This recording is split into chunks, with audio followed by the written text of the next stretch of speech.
Hi, academic astrologer here, and I'm here to talk to you about the debacle in France with the trademark filed by a Christine Odegaard in France for the word astrocartography. Now, I have done some work in the IP space, not specifically with trademarks per se, and I'm not an attorney, but I have interfaced with the IP world.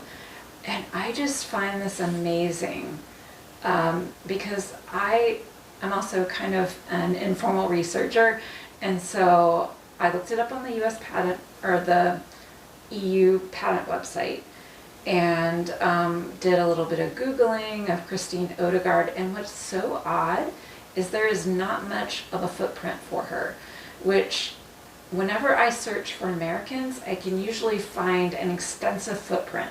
So I can usually find their birthday, where they live, a track record of the different places they've lived, people they've married. I mean, you can find amazing information for Americans.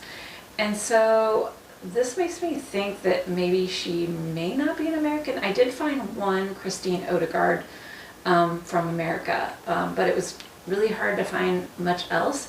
And what's also really odd is her website is very generic. Like, it has generic pictures in it. There's not really much info on there. There's not much of a connection to social media or YouTube or anything.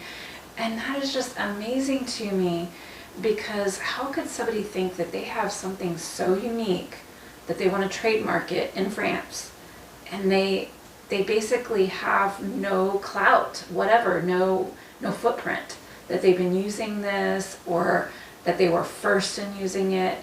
And of course, Jim Lewis wrote the book about astrocartography.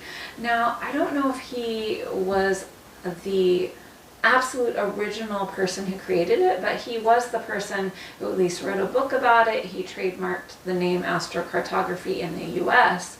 But I understand that trademarks are country specific, so that meant that she could claim it in France. Now, it is somewhat of an American word, I would say, so I don't know if the French trademark office just wasn't familiar with this name, or they didn't look into it that much. But I'm just wondering what type of person would think that they could do this with such a small footprint. And the other thing is, somehow people have turned this into anti-American rhetoric, and I'm not completely convinced that she's American. And someone said, well, look at this